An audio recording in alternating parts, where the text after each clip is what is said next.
Madam madam, हाँ जी भैया। अंदर कहाँ जा रही हैं आप? वो भैया आज ना मेरा इस कंपनी में इंटरव्यू है, तो बस इंटरव्यू देने जा रही थी। लेकिन मैडम जी, आज तो ऑफिस बंद है, कोई इंटरव्यू नहीं है यहाँ पर। क्या भैया, आज ऑफिस बंद है? लेकिन भैया आज ही तो इन लोगों ने मेरे को इंटरव्यू के लिए बुलाया था, और मेरे को इंटरव्यू के लिए बुला के ये ऑफिस कैसे बंद कर सकते हैं? क्या है ना मैडम जी, वो ऑफिस के बॉस तो आए नहीं आज, इसी वजह से कंपनी भी बंद कर रखी है और इंटरव्यू भी नहीं हो रहे यहाँ पर। क्या बॉस नहीं आए? लेकिन भैया फिर भी ये तो गलत बात है ना, इनको कम से कम मेरे को बताना तो चाहिए था। इस तरीके से ऑफिस कैसे बंद कर सकते हैं मेरे को इंटरव्यू के लिए बुला के? और आज ही तो 5 तारीख है, 5 तारीख के लिए तो इंटरव्यू के लिए बोला था। मैडम जी कह तो आप सही रही हैं, 5 तारीख है आज, लेकिन अब ऑफिस बंद है, इंटरव्यू नहीं हो रहे, अब इसमें हम क्या कर सकते हैं। बाकी आप चिंता मत कीजिए, जैसे इंटरव्यू चालू हो गए फिर से आपको कोई ना कोई तो बता ही देगा, तब आ जाना आप इंटरव्यू देने। भैया पता है, मैं ऐसे डेली डेली इंटरव्यू देने के लिए यहाँ पे नहीं आ सकती। मैं बहुत दूर से आई हूँ और मेरे लिए बार बार यहाँ पे आना पॉसिबल नहीं है। तो भैया कुछ ऐसा नहीं हो सकता कि मैं आज की आज ही इंटरव्यू दे सकूँ? ये तो बहुत दिक्कत वाली बात है मैडम जी, लेकिन अब इसमें हम क्या कर सकते हैं। जैसा उन्होंने हमसे बोला बोलने के लिए, हमने आपको बोल दिया, बाकी आप देख लीजिए, आपको जैसा ठीक लगे। सही कह रहे हो भैया, आप क्या ही कर सकते हो, और मैं भी क्या ही कर सकती हूँ यहाँ पे खड़ी रह के। इंटरव्यू तो है नहीं, तो यहाँ पे खड़े रह करके टाइम थोड़ी वेस्ट करूँगी। एक काम करती हूँ, मैं घर ही जाती हूँ, किस्मत ही खराब है। ठीक है भैया, मैं चलती हूँ। एक सेकंड मैडम जी, आपसे एक बात पूछी छोटी सी। हाँ भैया बताइए ना। रुकिए बताते हैं आपको। दरअसल क्या है ना, गांव में हमारा भाई पढ़ाई करता है, अब उसको फीस भरना है अपना कॉलेज का, तो बस उसको पैसा भेजना था। अब क्या है, हमारे पास तो ये कैश रखा हुआ है, और वो बोल रहा था उसको वो मोबाइल पे पैसा भेजते हैं ना जो ऑनलाइन, तो आप अगर भेज देंगे तो बड़ा मेहरबानी होगा आपका। हाँ भैया मैं कर देती हूँ ना। वैसे कितने पैसे भैया? 3000 रुपये मैडम। कितने बताए भैया आपने? 3000 रुपये गिन लीजिए। भैया ये 3000 नहीं है, 3500 रुपए। ये लीजिए, पकड़िए अपने 500 रुपए। अभी 500 रुपए का नुकसान हो जाता ना। हमें पता ही नहीं था 3500 है। वो क्या है ना मैडम जी, हम पढ़े लिखे नहीं है, इसलिए हमको गिनती करना नहीं आता। अब अच्छा किए आप हमको 500 रुपये लौटा दिए, वरना नुकसान हो जाता हमारा। कोई बात नहीं भैया, आप एक काम करो, मेरे को वो नंबर बताओ जिसमें ऑनलाइन ट्रांजेक्शन करना है। हाँ लिखिए, 78 क्या भैया? 78 38 34। हाँ भैया देखो हो गया ये। आपके भाई का नाम सत्या है ना? जी जी, सत्या नाम है मेरे भाई का। ये लीजिए, ये देखो हो गया उसको। आपने कर दिए तो हो गए होंगे मैडम जी, वरना हमको पढ़ाई लिखाई कहीं आती है। ठीक है भैया, अब मैं चलती हूँ। अच्छा मैडम जी, एक और बात करनी थी आपसे। वो आपका ये फाइल है, इसमें आपका तो बहुत सारा डिग्री होगा ना, तो ये हम देख सकते हैं? नहीं क्या ना, वो हमारा भाई है ना, तो वो भी पढ़ाई लिखाई करता तो उसको भी डिग्री मिलेगा। हमको पता नहीं ना डिग्री कैसा होता है, कितना अंक लाना होता है अच्छा पढ़ाई के लिए, बस ये लिए आपका डिग्री देखना चाहते हैं, देख सकते हैं? हाँ भैया कोई बात नहीं, ये भी कोई पूछने वाली बात है। ये लीजिए, आप देख लीजिए एक बार। धन्यवाद।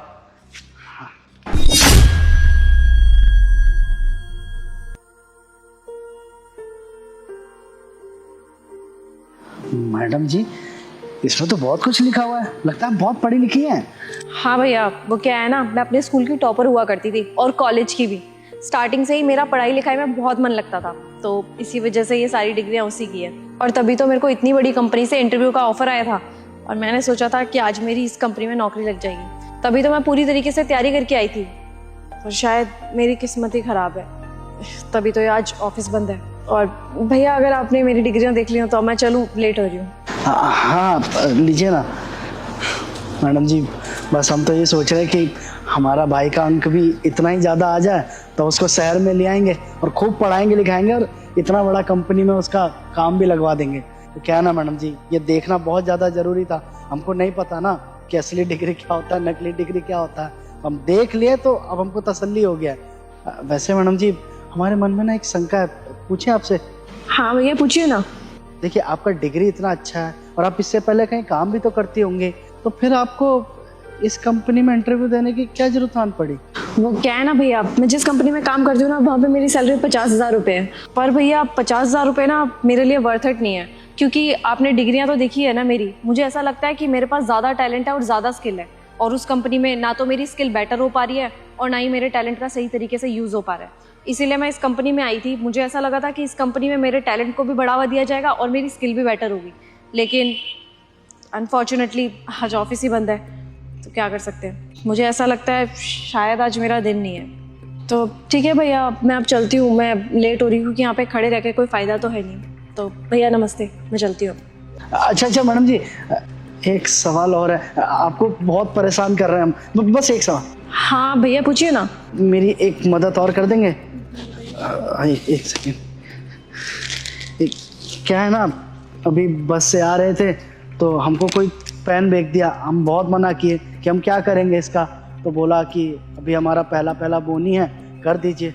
तो हम ले लिए पेन। अब इस पेन का हम क्या करेंगे, पढ़े लिखे तो है नहीं, और आप ठहरी पढ़ी लिखी, तो आपके तो काम आ ही जाएगा। हम 100 रुपये के लिए थे, आप अब भी 100 रुपये का ले लीजिए इसको। 100 रुपये में नहीं भैया, पूरे 200 रुपये में लूँगी मैं आपसे ये पेन। 200 रुपये? क्यों मैडम? क्योंकि भैया मैं ये पेन ना 100 रुपये में नहीं, पूरे 200 रुपये में बेच के दिखाऊंगी। क्या? हाँ भैया, आसानी से, क्योंकि आपने ये एक पेन 20 रुपए में खरीदा है और मैं भी बस में जा रही हूँ, तो मैं ये एक पेन पूरे 40 रुपए में बेचूंगी। तो 5 पेन के हुए पूरे 400 रुपए, तो आपका भी फायदा और मेरा भी फायदा। आपने इसको 100 रुपए में लिया और मैंने आपसे ये 200 रुपए में लिया, और मैं आगे जाकर के इसको 400 रुपए में बेच दूंगी। क्या 400 रुपये में बेच देंगे ये पैकेट आप? हाँ भैया, ये तो मेरे लिए बहुत आसान सा टारगेट है, क्योंकि अभी जो आपने मेरी डिग्रियां देखी ना, वो सारी की सारी मार्केटिंग की है, और मेरी मार्केटिंग स्किल बहुत अच्छी है, और सेल्स की भी मुझे बहुत अच्छी खासी नॉलेज है। तो ये मेरे लिए बहुत आसान रहेगा। तो इसमें हम दोनों का प्रॉफिट हो गया ना। बाकी मैं आपको इसके पैसे दे देती हूँ।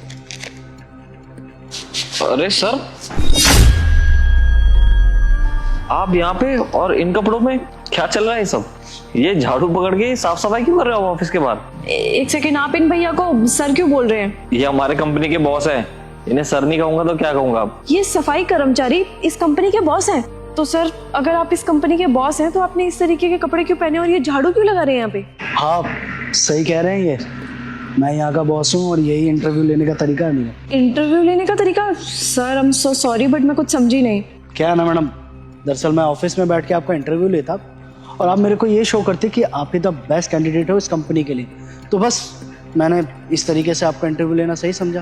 क्योंकि क्या है ना, यहाँ पे मैं देखना चाहता था कि आप कितने ईमानदार हो, आप इंसान कैसे हो, जो कि मुझे बहुत अच्छे से पता चल गया, और इस कंपनी को डिजर्व करती भी हो या नहीं। तो बस मैंने देख लिया कि आप बहुत अच्छे इंसान हो और इस कंपनी को भी डिजर्व करते हो, और मैंने आपकी डिग्रियाँ भी देखी हैं, आप वेल एजुकेटेड और वेल क्वालिफाइड भी हो। Well qualified, well educated, but sir अभी तक तो आपने मेरा इंटरव्यू लिया ही नहीं है, फिर आप कैसे कह सकते हो कि मैं इस कंपनी के लिए वेल क्वालिफाइड हूँ? आपका इंटरव्यू हो गया है, मैं बताता हूँ ना कि मैंने आपका इंटरव्यू कैसे लिया। आपको याद है, मैंने अभी आपको 3500 दिए थे और ये बोला था कि आप मेरे भाई को ऑनलाइन ट्रांजैक्शन कर दो। असल में आप चाहती तो आप वो पूरे के पूरे पैसे रख सकती थी, लेकिन आपने मुझे 500 रुपये रिटर्न कर दिए। इससे यही साबित होता है कि आप बहुत ज़्यादा ऑनेस्ट हो। और सेकंड पड़ाव ये था जब मैंने आपकी डिग्रियाँ देखी, और आपकी डिग्रियाँ देखने से ये साबित होता है कि आप वेल एजुकेटेड है और मार्केटिंग स्किल भी बहुत अच्छी है आपकी, और आप इस कंपनी के लिए बेस्ट कैंडिडेट है और वेल क्वालिफाइड भी। और तीसरा पड़ाव ये था जब मैंने आपको पेन दिए, तो आपने बताया कि वो पेन आप मुझे 200 रुपये में खरीदोगे और आगे जाके 400 रुपये में बेच दोगे। तो इससे यही साबित होता है कि आपकी मार्केटिंग स्किल बहुत अच्छी है। मैं ये देखना चाहता था कि जो डिग्रियाँ एक्चुअल में है उसको आप प्रैक्टिकली कर भी पाओगे या नहीं। तो इससे यही साबित होता है कि आप इस कंपनी के लिए वेल क्वालिफाइड हैं। तो इससे आपका भी प्रॉफिट हुआ और मेरा भी। और एक सेल एग्जीक्यूटिव का काम ही क्या होता है, प्रॉफिट करवाना। वो काम आपने बखूबी कर दिया, तो आप इस कंपनी के लिए बिल्कुल परफेक्ट हैं। तो कॉन्ग्रेचुलेशन, आपका सिलेक्शन हो गया और आपकी सैलरी होगी 90,000। ठीक है, तो कल आप शाम 9 o'clock आ जाना। Thank you so much sir.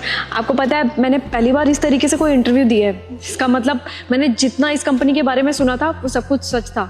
यहाँ पे कहा जाता है कि लोगों के टैलेंट को और बढ़ावा दिया जाता है, और वही तो हुआ। मैंने पहली बार ऐसा इंटरव्यू दिया और मुझे ऐसा इंटरव्यू देकर के बहुत ज़्यादा खुशी हो रही है। तभी तो मैं इस कंपनी में इंटरव्यू देने के लिए आई थी, इतना ट्राई करी थी इस कंपनी में मेरा इंटरव्यू हो पाए। मैंने ये भी सुना है सर कि यहाँ का बॉस है वो बहुत अच्छा है, स्टाफ के बारे में बहुत सोचता है, और आज मैंने अपनी आंखों से देख लिया। And once again sir, thank you so much for this opportunity, means a lot. It's okay, बस आप कल से टाइम पे आ जाना office. Sure sir, sharp 9 o'clock, कल मिलते हैं।